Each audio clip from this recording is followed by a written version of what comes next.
Ladies and gentlemen, welcome to your WWE 2017 preview and predictions. We're a couple of minutes late to go live, but it shouldn't be too big of a deal. Hopefully you guys have been hyping yourselves up in the time that it took for us to go live. John, how do you feel about this show, brother?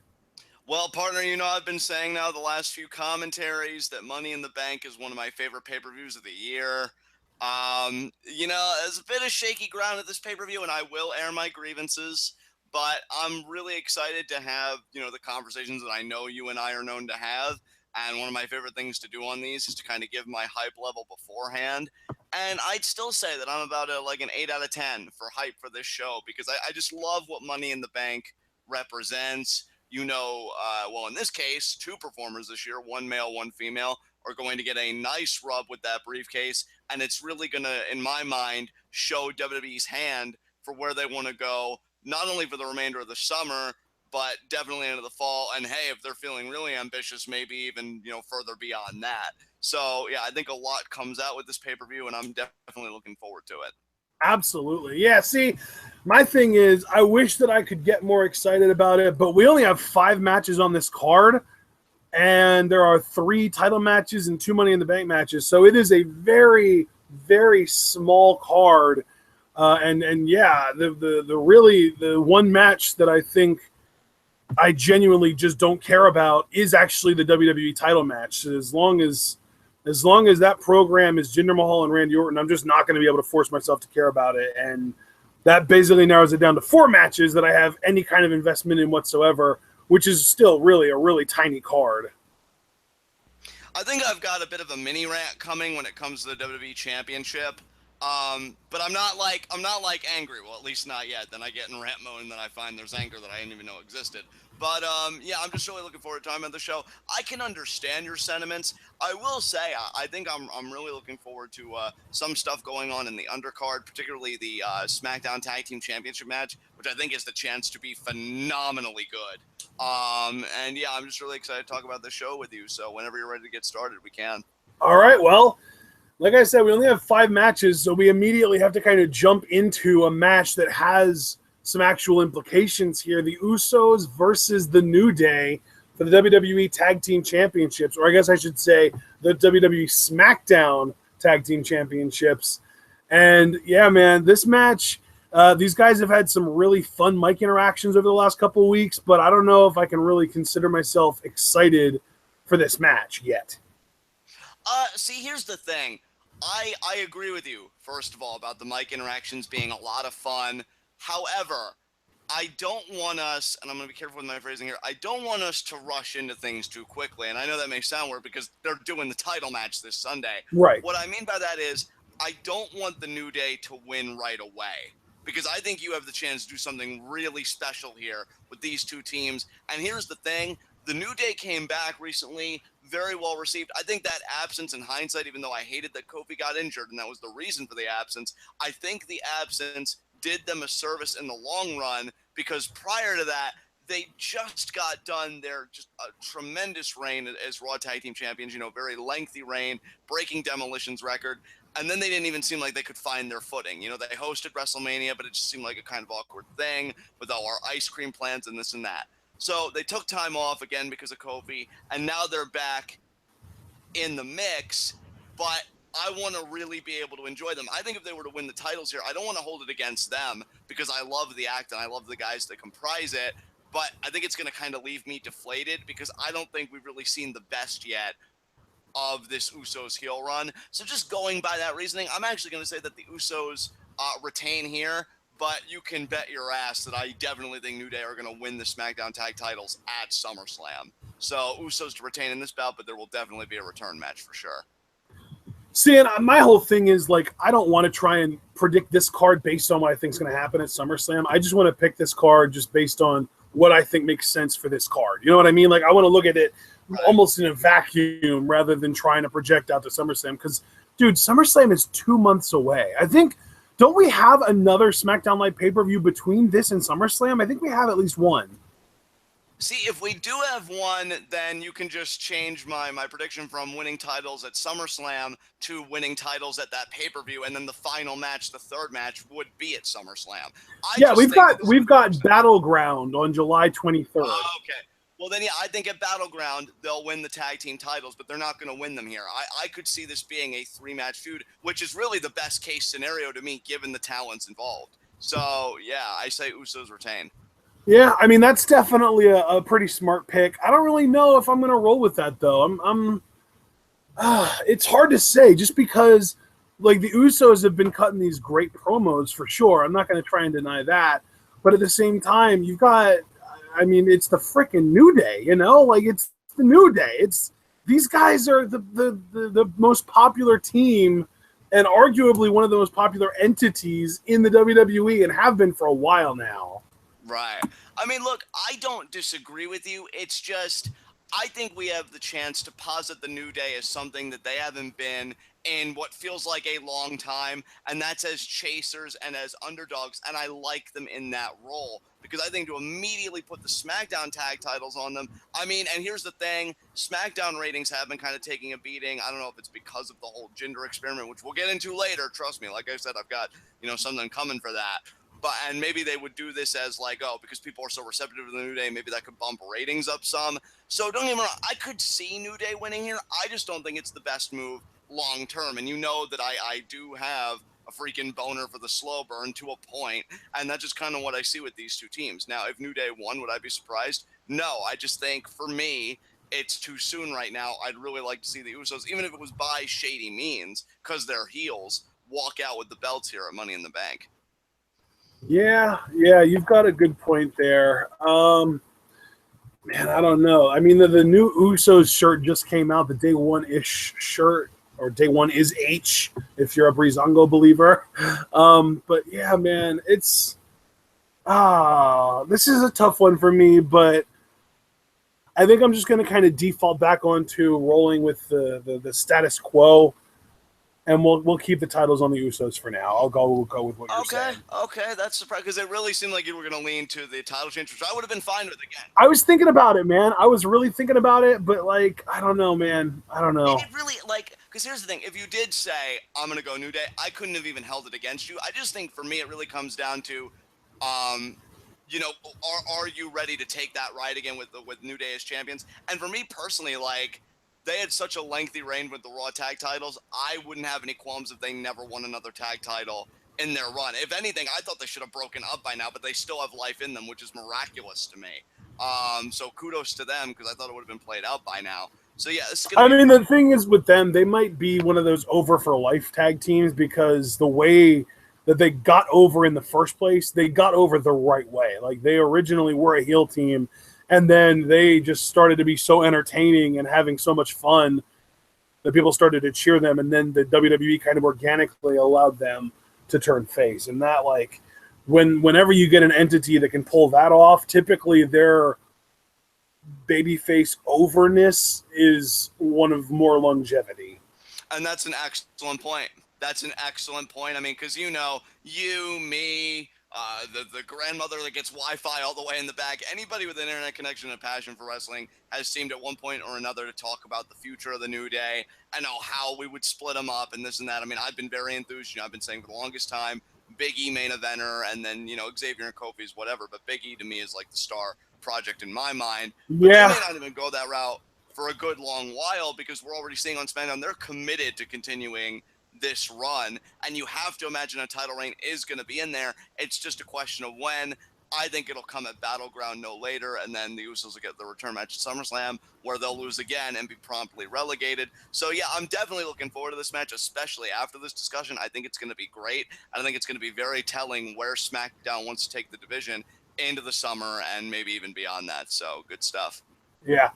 All right, well, I guess I'm going to roll with the Usos retaining. Again, just kind of rolling with the status quo. And then I guess we can move on. Our next matchup, really, we only have 4 matches left. And it's the 2 main singles titles and the 2 Money in the Bank matches. So I am going to, because this is the Money in the Bank pay-per-view, I'm going to prioritize the Money in the Bank matches over the world title matches. And then I'm also going to prioritize the world title over the women's title because the world title is just more prestigious than the women's title. So let's talk about the least prestigious of the 4 matches that are remaining. Naomi versus Lana for the WWE SmackDown Women's Championship. I am really tempted to pick Lana here, so convince me otherwise. Oh, the onus is on me. Partner, that's interesting because I too, believe it or not, and maybe you could easily believe it, this has actually been one of the hardest matches for me to pick. Because on one hand, I'm like, it has all the, like, this is like that Carlito scenario written all over it, right? Somebody gets in the ring, it's their formal in-ring debut, except the only difference is we've been accommodated to Lana long before that, whereas Carlito, he did it all in one night, introduced himself to us, and won a championship. Lana, it's more just the latter. We don't know what she can do in ring. But you know what, though? I still think I understand why they would go for it, and I will not be shocked at all if Lana wins the championship because it's the shock factor, and, you know, Naomi talked all this shit. You know what? Yeah. I just had a little bit of a realization. I don't want to go as far as to say epiphany. That's a little extreme, but I just had a realization. I am going to pick Naomi to retain. I am going to say that we are going to get a double turn here, but historically, matches that feature a double turn feature the person going from heel to face losing. So I think Lana is going to turn from heel to face, and Naomi is going to turn from face to heel. But in that transition, Naomi is going to win. And it's going to get a lot of sympathy on Lana. And if people didn't love Lana enough already, that's going to ramp up a lot. See, now it's very funny to me that you interjected with that, because I was going to bring that up, that there have even been rumors of a double turn. Why that intrigues me is because I think that'd be really cool, because we always, you know, I shouldn't say we, but WWE always talks about through their women, making history. That would be a very organic kind of history-making moment, because Lana's just so received so well by everybody. And doing a double turn with women, I don't know if that's really ever been done, at least to my recollection. Let me put it this way, John. I'm going to predict that whoever the heel is by the end of the match is winning the match. Whether it's the double turn and Naomi turns heel, if that's the case, she's winning. If there is no double turn, Lana's winning this. That's my official prediction. Okay, and that's fair. I mean, obviously, this is our preview and predictions. You can do whatever the hell you want. I'm going to be more clear-cut, regardless of alignments or double turns, which I'm not taking off the table for the record. I'm actually very intrigued by that possibility. The only thing that kind of tempered my expectations for that was Lana did seem to get legitimate heat when she attacked Naomi from behind. Doesn't mean that they can no longer do it. I'm just saying it's kind of made me have more reservations about it. That said, whether she's heel or whether she's still going to be committed in this face role, I do see Naomi retaining. I think it's too soon for Lana. I think they want to kind of do it so that, you know, she kind of gets ingrained in the division, you know, kind of accommodates herself, what have you, and they can say, oh, she did it in this big match. The only concern about that, though, and where people might call me out, and rightly so, would be, well, John, what's the point of putting her in such a high-profile match if she can't deliver the goods? Right. Because it might look bad, right? Like, you put somebody in a match like this, and then they lose, and people might say, well, what's the point? I guess, let me put it this way. If the name on the signature was Eva Marie instead of Lana, I would pick Eva Marie 10 times out of 10, because I know how high the WWE was on her, and it would have also been combined with like almost like a masochistic kind of pick, where it's just like, you know what, screw it. I know how the WWE is. They're going to make this horrible decision. Let's just go with it. And I can see them being as high on Lana as they were on Eva Marie, if not higher, because Lana actually has, you know, a willingness to learn and a degree of athleticism that Eva Marie completely lacked. So let me just say that if the name on the docket was Eva Marie instead of Lana, I'm picking Eva Marie 10 times out of 10. And therefore, using that logic, Lana is the most logical pick to win this. But the only reason that I'm going to say there's a possibility of Naomi winning is if there is a double turn. So again, just re-emphasizing my point. If the double turn happens, Naomi retains. If not, Lana wins. And see, just to kind of round out my point so we could get to the next matchup here, you know, I'm also trying to be mindful of the women's Money in the Bank match. And that's made me kind of, you know, think about things a certain way. So I think I, too, am going to double down. You know, I understand the criticisms perhaps against me picking Naomi. Again, the biggest one being, well, John, how does that make Lana look if she loses being put in such a high-profile match in her first one? Like, I think in this kind of scenario, she would almost have to deliver the goods. And that is a legitimate criticism, but that said, I'm still kind of sticking my guns here, saying that regardless of a double turn or even if it's just a straightforward match, Lana playing the heel role, Naomi will walk out with the SmackDown Women's Championship. So Naomi to retain. Yeah. All right. That's a fun little prediction there.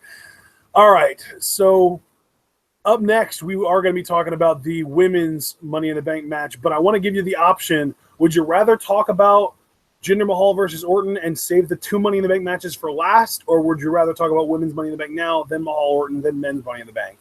You know what? Because I'm looking forward to the 2 Money in the Bank matches, immensely for different reasons. Let's talk about the WWE Championship match. That works for me. Yeah, I'm going to edit that in the description then. But yeah, let's talk about Mahal Orton. To me, this is a pretty easy pick. I think Mahal's retaining. Yeah, I agree with you that Mahal's retaining. Granted, like you said, it was an easy pick for me. I also kind of struggle with this, and just to get my thoughts out of the way, because I can't hold this shit in. I'm going to be very curious what SmackDown does here, because we've been hearing about the ratings kind of suffering. I don't know if Jinder's connecting shit, but see, this is where WWE's kind of put themselves in a corner, right? Because, and this is why it should have been Rusev, which is the thing that I can't fucking get over. It should have been him. But you committed to Mahal. Now, regardless of how you, me, or anybody in our TWitWoW live chats felt about it, they made a commitment. I understood why they made that commitment, because they got the Indian demographic and everything else. What's going to be very telling to me is, are they going to have a knee-jerk reaction to seeing this slip in ratings, or are they going to commit to the long-term plan that they have, which seems to be, we want to get a hold on the demo in India. We want to get a larger Indian audience, so we're gonna keep backing that Jinder horse. Now, I obviously don't think he's gonna have a 9-month title reign. I do think I've got him losing the title at SummerSlam to Cena. I have the same thing. I have the same thought in mind. However, although those plans might have changed with this whole John Cena's a free agent story that they've got going on. Yeah, that's very true. They might have changed because of that.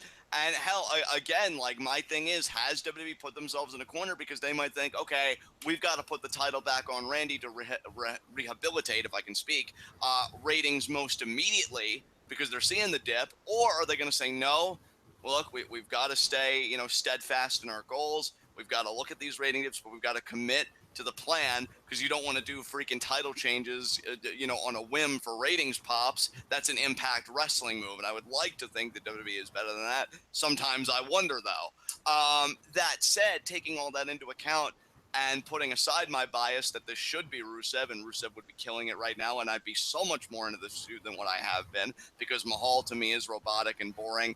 And Randy Orton, I mean, he has those same qualities, to be fair, when he's not into a feud, but he's been even worse in this case because it's patriotic Randy Orton and my family and my legacy. And it's just... And my hometown! My hometown. It's all so painful. But, again, WWE's put themselves in a corner, but I almost feel like you have to have Mahal retain, not even because of anything to do with him, but just on the principle of what you're trying to achieve. So, yeah, Jinder Mahal walks out WWE champion. And I continue to cry into my pillow at night because, again, it's not Rusev. But then again, #John Problems. So unless you have any other thoughts you want to share about the WWE Championship match, we can get on to the 2 matches that, in my mind, actually matter. Well, we did get a $2 super chat from James. He said, Jinder is greater than Rusev. Jinder number 1, Rusev number none. And you know what, James? You are entitled to your opinion. That's all I've got to say about that. So, all right, well...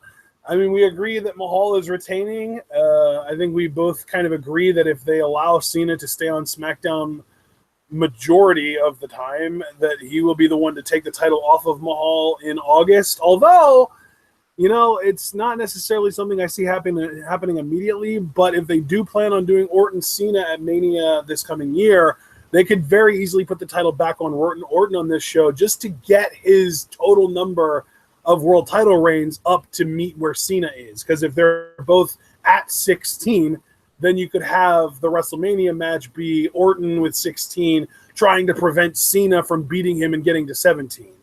Right. Or even better yet, you could have Orton drop it to a really well-built heel like an Owens or an AJ or a Corbin, and then have a triple threat where it's Orton, Cena, Corbin, Orton and Cena both at 16. If either one of those guys win, they break the record, and that would be a big deal too. Right. I mean, I do agree with you that there are multiple avenues that I think WWE can go with this. It's just a matter of the one that they want to commit to. Yeah. And a lot of it will become clear at Money in the Bank. So I guess for those reasons, I'm kind of looking forward to this match. But I mean, again, the thing is, like, the goal of a heel is to get the babyface over, and we're going to be rooting for Orton in this match, even though we really didn't care about Orton for the last 2 months. So it worked. Yeah, that's true. They worked the shit out of us, and it's successful. So congrats, SmackDown. Let's get into our women's Money in the Bank match, though. Becky Lynch, Charlotte, Tamina, Natalya, Carmella. Am I missing anyone? You said Charlotte, Natalya, Tamina, Carmella, and Becky Lynch. You said Becky too? Yes, I did. Okay, you got it, everybody. Okay, who's winning? Actually, partner, I feel like I've been going first for a lot of these. I went first for the last one. It's your turn. Jesus Christ! All right. God damn. Dude, I really don't care what anybody says. I'm excited for this match, mainly because of what it can accomplish. And you guys all know what I'm going to say. I'm not going to get in my typical John way, or I get all rah-rah and really aggressive.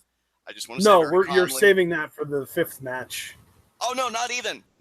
I'm saving that just for live reactions, if that. Like, I'm just very calm because I know what happens. I do this shit, and I know it annoys people, and it doesn't even go my way anyway. So I'm just going to be calm, and I am just going to say that I think Carmella should win. Absolutely, I think she should win. I've never been a Carmella mark, but let me tell you right now, I think the work that she's been putting in on SmackDown Live, she's one of the more entertaining acts, male or female, on the show. I think her heel promo abilities have, gotten better. I'm not saying she's a CM Punk or anything, but I like her mic work when she's given time and she's given space to breathe. Ellsworth as a male valet is fantastic. Yeah. And it works for her. To me, she's got all the trappings, and I mean this is the biggest compliment possible, of Edge when he won the briefcase, except the only difference is Lita for him came later, whereas she's got Ellsworth now, so she may even have a leg up, because I just picture her with that briefcase, with Ellsworth by her side, and she's the woman to beat. She may not have the title, but, to me, she's running shit at that point. I know what everybody's going to say. It's a first ever type of thing. They want to give it to Charlotte, whatever, and I can understand those arguments. It kills me inside. It makes me want to die inside, but I understand those arguments. But to me, this is where I'm putting my foot down, and I'm stubborn. Carmella needs this. Charlotte can get a title shot a million other ways. Nobody gives a shit about Natalya. No offense all offense to Natalya. I could say the same about Tamina. And Becky Lynch, while I love how adorable she is, and she's got this whole hashtag of Becky got bank, and she even did a little promo where it's like, oh my God, Becky, look at her bank. And it's just adorable, and she's precious, and just all of that stuff. Again, like Charlotte, I feel like if they really wanted to, they could get her in the title picture other ways. This just seems like a hand-in-the-glove kind of thing for Carmella. I'll be rooting for her so hard during live reactions, and yeah, she's my pick. So there you go. Just to backtrack a little bit, we got a $5 super chat from James. Cena wins WWE title. Since he's on both shows, he loses it to Roman. Roman goes on to be Brock Lesnar for the Universal Championship. Roman is king and holds all the titles. Again, don't even really see where that's implausible in this day and age anymore. So You never know. So here's the thing, John. In my heart, I really want to pick Carmella, but for the sake of my own sanity, I have to pick Charlotte. I understand, man. I understand. Because if I pick anyone other than Charlotte and Charlotte wins, I will die inside. I know. I feel you, because I know I will when Carmella doesn't win, if that happens. Right. So I have to pick Charlotte because it's just my own little mental, emotional Olympics that I play in order to allow myself to keep my sanity, where if there is one option that I hate more than any other option in a match, I have to pick it, because then if I get it right, even if I'm miserable about the result, at least I got the prediction right. And if I'm wrong, even if I got the prediction wrong, I'm still happy that that person didn't win. It's just my own little way of setting myself up to not be completely miserable at the result of the match. So that's why I'm picking Charlotte. But in my heart of hearts, I am going to be rooting and pulling for both Carmella and Becky Lynch more than anyone. And certainly, and partner again, like I'm not in that rah-rah, like fight everybody to the death. I get it. I get it. It's such a shitty situation to be in. And this isn't even a matter of like me not liking Charlotte or whatever, because even if I did, you have to take a step back and realize, and WWE loves to say this, no one person is above the WWE. Like, she's good. She's done enough to be good the rest of her career, no matter how long that lasts. To me, I mean, Carmella's already a part of the first ever women's Money in the Bank, but to be able to brag that she won it is great heel fodder. And here's the thing, too, and again, I don't want to go too on and on because I know we got a men's Money in the Bank to talk about, but if the final image is Becky, Becky Balboa, scratching and clawing up that ladder and her fingertips are grazing the briefcase, and Carmella just shoves her off, which they probably give that moment to Charlotte because they think she's more over than she actually is. That's great fucking heat. You couldn't really make a heel here, and I don't want WWE to look a gift horse in the mouth, but I understand why everybody thinks that they're going to do that. So I'm just hoping I'm right, because let me just say this right now. I'm not even that big of a Carmella fan, but to know that Charlotte lost and they're pushing a really good heel might get one of the biggest markouts of the year on the TWitWoW side, from me at Money in the Bank. It all depends on how it's all going to shake out. Yeah. It would be really interesting if Naomi does end up turning heel in the match with Lana, if Becky Lynch would win, because then we would get interaction with Glowfire post Naomi heel turn. That's true. Hey, I've got no qualms about Becky winning. Really, to me, it's like Becky and Carmella versus the world, because I don't think any of the other three outside of that need or deserve that briefcase. But those two, I definitely think fit the bill. And then you know what, though? I think we aren't giving enough credit to the possibility of Tamina winning, and the only reason I say that is because she is the most out of left field, the least expected winner. That is true. That is true. And she got to win. And I'll say the same thing about Dolph Ziggler in the men's Money in the Bank, too.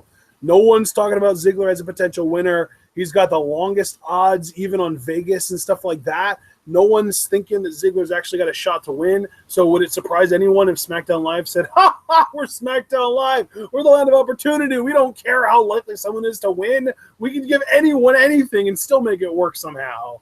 Exactly, and they might do that. It's funny that you bring that up, and I guess we can transition into our men's Money in the Bank match. Yeah, you're picking Carmella to win the Money in the Bank. I'm picking Charlotte hesitantly, with the real emotional picks being Carmella and Becky. So let's get into our men's Money in the Bank match.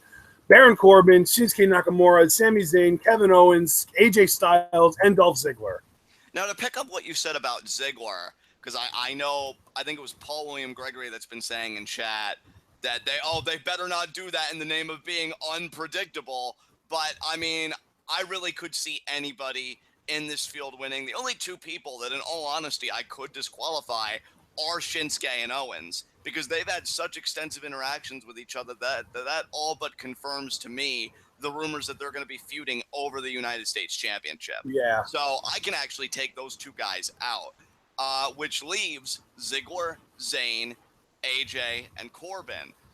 Funny thing about that is, if I was to rank the people that I think are going to win from top to bottom, one is Baron, so you guys already know my prediction, but I'll get more into that in a second. 2 would actually be Zayn. 3 would be AJ. 4 would be Ziggler. So, yeah. I mean, that's really where I'm standing right now. I think this will be a really cool match. I'm excited to see what AJ and especially Shinsuke, because this is his first ladder match, period, what they're going to do in the Money in the Bank ladder match. We've already seen Kevin Owens and Dolph, and I believe even Sami Zayn in one, and if not, we've seen him in ladder matches. And, for Baron, it's funny because when we were going to do preview predictions today, I tried to think about arguments to substantiate Baron winning, and then I'm like, I can use people losing their way to Money in the Bank, and I'm like, well, wait a minute, when was the last time that actually happened? Because I know you usually call me out on that, like, oh, John, when was the last time that even happened anyway? 2005. And then you're like, wasn't recent enough, bitch. So I wasn't even going to try. I just feel like Baron, it's his time. He is a heel. I think him carrying around that briefcase would be a very interesting development. And here's the thing that we talked about, too, not to go too far into the future, but we have been saying, we think Cena is going to take the belt off Mahal. And if that's the case, I actually think a Baron Corbin-John Cena feud sounds like a lot of fun. I can really sing my teeth in the You watch, man. You watch. Battleground main event, Cena Mahal. Cena wins the title. SummerSlam main event, Roman Cena champion versus champion. Non-title match, but it's still a thing. Still a thing. And hey though, I mean, if you were right about that, right? And it was champion versus champion, non-title match, first time ever, Roman and Cena. I think WWE would want to pile it all on in a match of that magnitude because they know, like, the eyes that are going to be on the product. And I could see Cena being so fatigued after a match like that, whether he won or lost, Corbin cashes in. I could see Corbin closing at least the SmackDown side of SummerSlam, if not the main event period of SummerSlam, holding up the WWE Championship. So, yeah, I mean, I'm standing firm with Corbin winning. I think it's his time. I think we need to start seriously thinking about him in that main event scene. But, partner, where I'm curious is because you agreed with me that you could take Shinsuke and Kevin out of the mix. That does leave these four guys, and you mentioned Ziggler earlier, and I think you and I have even had conversations where you weren't entirely opposed to the thought of, like, AJ or Zayn winning. So where do your chips fall at the end of the day? Who are you locking into? You built that up way too much, brother. I'm rolling with Corbin as well. Okay, so yeah, you're just going with Baron Corbin. All right. Yeah. All right. It just seems like the easy choice at this point. He's eaten so much shit on the way to this pay-per-view. There's no way he's not going to redeem himself. And that's kind of what I'm thinking, too. And plus, I've actually read some reports that, like, WWE insiders are literally just saying Baron Corbin is going to be the WWE champion fall of 2017. So, like, that, like, the timeline is perfect. He's going to get the briefcase and hold it for maybe a few months and then cash it in and be done with it. So, Corbin's my guy, too. I know I've been kind of teasing you about it, but he's just eaten so much shit over these he's lost to Sami Zayn like 2 or 3 times. Was he the one that got pinned by Zayn in the tag match this past week? Yeah, 3 times. Yeah 3 times. And can I just say, too, because I know I mentioned Cena specifically, but I think Baron Corbin, and I'm not trying to be hyperbolic, and I'm not trying to be that guy, I swear, but I think Baron Corbin being WWE champion is great for everybody because you've got a built-in feud right there for the title between Zayn and Corbin. I've pinned you 3 times. Where's my title shot? And you know SmackDown would pull the trigger on Zayn Corbin for the WWE title because if they pull the trigger on Mahal being WWE champion, they really will pull the trigger on anything if they feel they can make it work. AJ's had interaction with Corbin. He can get back in the picture. Shinsuke and Corbin. And now let me ask you this, because I see all these possibilities for Corbin's reign, and I'm pretty sure you agree with me, but that notwithstanding, how long do you even see his reign lasting? Because that's something I've been thinking about, too. Do you think they're really going to commit to him? I mean, I could see him winning it as early as, like, SummerSlam, maybe. Yeah. SummerSlam seems like a really good hot spot for cash-ins, for Money in the Bank cash-ins. So I'll say he'll win it at SummerSlam. Maybe, you know what? They could even do a thing where they give the title to Cena or Orton and then have Corbin cash in right away so that it's just like a +1 in their number of title wins column, but it doesn't actually turn into an actual title reign. That could be interesting. I could see Corbin winning it as early as SummerSlam, and I could see him holding it for maybe like 2 or 3 months. I don't think his first reign is going to be a long one just because when the WWE gives an up-and-coming guy their first title win, they never have it last very long. Like, I can remember a bunch of different examples where a guy's first main title win is like 2 or 3 months. And then, like, if it goes over well, they'll get another title reign that lasts longer shortly after that. So, right. Yeah, I would say Corbin's win, he would probably last until, like, November. So it's like October, November, December, sometime late in the fall, maybe early winter. And then, like, I think it was Hypothesis in chat said that Corbin would drop it to AJ. And if that does happen, I could definitely see AJ holding it all the way up to Mania. Yes. I'm so glad you said all that, dude, because I was scared thinking that in your eyes I would be overestimating Corbin. The way I see it, I see him winning the title at SummerSlam because now that I think about it, historically, there have been 3 cash-ins at SummerSlam, if I'm not mistaken. I know only 3? 3 cash-ins because there was Del Rio, then there was Orton, and I'm trying to think who else cashed in. Or maybe I'm misremembering because I know Dean cashed in at Money in the Bank. No, there was another one. Orton cashed in on Bryan. That's correct. And then Del Rio cashed in on Punk. Who else cashed in on SummerSlam? Because I even was thinking about this point, like, 3 cash-ins. Who was the third person I remembered cashing in? Unless they don't exist. Edge didn't cash in on a SummerSlam. No, because he cashed in on New Year's Revolution and then a random SmackDown. Those were his 2 cash-ins. Punk, I feel like, didn't cash in at a SummerSlam. Maybe I was wrong about that. Either way, though, there have been at least... Punk's cash-in was like a last-second thing. Right. So maybe I was just projecting that Corbin would be the third, and that's where I got the number 3 from. But there have been 2 prior cash-ins at SummerSlam. So... Yeah, I mean, Brian cashed in on Big Show at like a TLC or some shit like that. That wasn't at a SummerSlam. Yeah. And, I mean, hell, there have been cash-ins at the Money in the Bank pay-per-view, too. I mean, Kane and freaking Dean Ambrose, so Corbin could cash in there. It just doesn't really seem very likely because we have Jinder retaining. Plus, I could actually see this going on after that match, believe it or not. So, yeah. Anyway, just to get back to the main point here, because I know we got a little sidetracked. Corbin to win at SummerSlam, I see him dropping it in December, whatever the SmackDown pay-per-view would be in December. And, yeah, then we focus on, I think, the big thing that everybody wants, AJ Nakamura ultimately for WrestleMania 34. So that's the way I see things shaking out. But I just wanted your perspective on that because, again, I love this pay-per-view and I love what it represents. And I think we both have interesting visions for the future for sure. Yeah, man, I can dig it. All right, well, I mean, hell, I guess that's about all we have to say about this show, isn't it? Absolutely. Again, I would say this is one of those instances where even though the discussions were spirited and I thoroughly enjoyed this, my needle really hasn't moved too much. Like maybe like an 8.5 now, but nothing too ridiculous. It's about the same. Still very much looking forward to this show on Sunday, and live reaction should be a lot of fun. Did I even give a number rating when we started this thing? You didn't give a number rating when we started this thing, but if you'd like to give one now that we've ended it, like if I've moved the needle at all, or just, if Chad's moved the needle at all for you, if you're... Oh, no, that's right. I think rather than giving a number rating, I just kind of talked about why I wasn't as enthusiastic about it as you, and just forgot to say that I was at like a 7 when we first started, and I would say I'm still at like a 7.5 now. So not really, maybe a little bit of a hype improvement, but not much of one. Right. So you and I are pretty much at the same place, at least in regards to that, even though, I am anticipating the show just a bit more than you are, which is cool. Which is cool. That's what it's all about. And live reaction Sunday should be very interesting. And I got nothing else to say. Thank you to everybody that joined us. And partner, I'm going to let you take us home. Yeah, that's the thing. This is one of those shows where I'm not looking super forward to it just from like an on-paper standpoint, but I am genuinely looking forward to live reacting to it because Money in the Bank live reactions pretty much are always lots of fun. Oh, absolutely. Absolutely.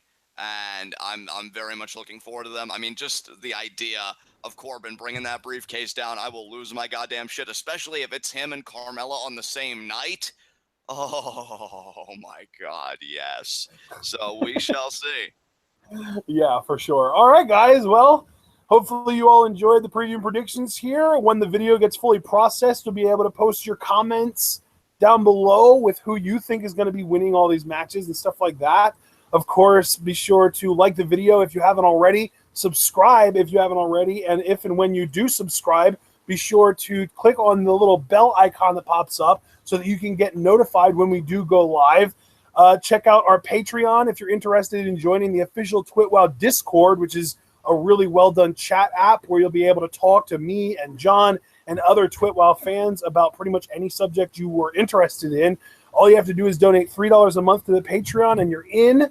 I will add you in a message, whether on Patreon or a DM on Twitter or anything like that. Any kind of way that I have of contacting you, I'll send you an invite to the Discord once your payment has gone through, and you'll be in. So then also, if you want some kind of a physical return for your money, you can check out our Teespring store, and that will allow you to buy T-shirts, or if you want a Scum Squad mug or a Scum Squad sticker, you can buy those as well. Those are all options. Those are also less expensive than the T-shirt option. If you would like to support us but can't afford a T-shirt, that's perfectly understandable. Be sure to follow us both on Twitter, like the official Facebook page, or check out the official TWitWoW subreddit. All of that information is in the description, along with the Money in the Bank match card in case you want to just kind of go over it without having to Wikipedia it, which is something I do frequently. But that being said, though, everybody, we will see you all on Sunday for our Money in the Bank live reactions. Stay tuned.